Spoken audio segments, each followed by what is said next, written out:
என்னுடைய பிரச்சனை ஒவ்வொரு நாளும் அறிவின் அடிப்படையில், பொருள் அடிப்படையில், மனித அடிப்படையில், மருத்துவத்தின் அடிப்படையில் போயிட்டு இருக்கும்போதெல்லாம் பிரச்சனை சேர்க்கப்படுதா தீர்க்கப்படுதான்னு பார்த்தா பெரும்பாலும் பிரச்சனை சேர்ந்துட்டு தான் இருக்கு. ஒவ்வொரு நாளும் ஒவ்வொரு விதமான மருத்துவம், ஒவ்வொரு விதமான கஷ்டங்கள் தொடர்ந்துட்டு இருக்கு. புதுசு புதுசாக ஒரு பிரச்சனைக்கு போன ஒரு பிரச்சனை உருவாகிட்டு இருக்குது. இதை தீர்க்கிறதுக்கு பார்க்கறதுக்கு போகிறோம், அங்கே அதோட பெரிய பிரச்சனை உருவாகுது.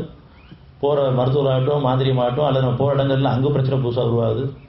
ஆக மான நெருக்கடியாது, நெருக்கடிக்குமே நெருக்கடி. அப்படி நம்ம செஞ்சுட்டு இருக்கும் கூட நம்ம அறியாமே கடவுளை காப்பாற்றுக்கு ஒரு எண்ணம் வராமல் இருக்காது.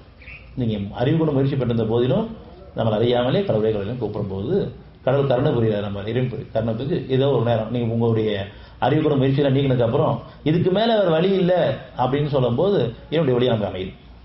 என்னுடைய முயற்சியெல்லாம் நான் இதெல்லாம் நம்பியிருந்தனும், பணம், பொருள், பதவி அல்லது மருத்துவம் எதெல்லாம் நம்பியிருந்தனும், இது எனக்கு பாதுகாப்பு, நான் சேஃப் ஆகிட்டேன், செட்டில் ஆகிட்டேன்னு சொல்லிட்டு இருந்தேன், அதெல்லாம் எனக்கு உதவாத போது அதை உணர்றதுக்காக தான் நம்ம சோதனைக்காரங்கள் வேதனையாக மாறும்.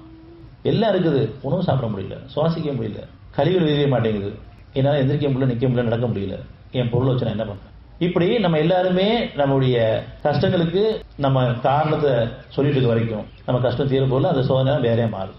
இப்போ நமக்கு ஒரு பக்குவம் கிடைச்சிருக்கு, ஆமாம் உண்மைதான், நம்ம கஷ்டத்துக்கு நம்ம தான் காரணம் அப்படிங்கிற அளவுக்கு வந்திருக்கும். இப்போ கஷ்டம் எப்படி உருவாகுன்னு சொன்னால் நம்ம யாரோட தங்கியிருக்கோம் அப்படின்னு கவனிக்க வேண்டும். உள்ளுக்குள்ளே நம்ம பார்க்கப்படுது நம்ம யாரோட தங்கியிருக்கோம். அதாவது நான் உணர்வில் இருந்தால் ஏனோட தங்கியிருக்குன்னு அர்த்தம், படைச்சனோட தங்கியிருக்குன்னு அர்த்தம். உணர்ச்சியில் நான் இருந்தேன்னு சொன்னால் நான் தீய சக்திகள், அதாவது சைத்தான், சாத்தான் எவனா சொல்லிக்கலாம். வெளிப்படையாக நம்ம என்ன வேணாலும் பேசலாம், பேசிடுறோம். ஆனால் அந்த பேசப்பட்ட பேச்சுக்கள், நம்முடைய செயல்பாடுகள், நம்முடைய ஒவ்வொரு எண்ணங்கள் எல்லாமே சரி தப்புன்னு பிரித்து அறியணும்.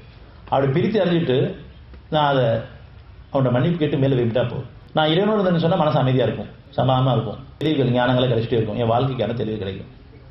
நான் சைத்தானோடு இருக்கும்போது, அதாவது சாத்தானோடு இருக்கும்போது, தீசைட்டு இருக்கும்போது எனக்கு குழப்பத்துக்கு மேலே குழப்பம், மனம் நெருக்கடியாயிடும், மனம் வெந்து போச்சு நொந்து போச்சுன்னு சொல்கிற அளவுக்கு நம்ம அதெல்லாம் வார்த்தையில் சொல்லியிருக்கோம்.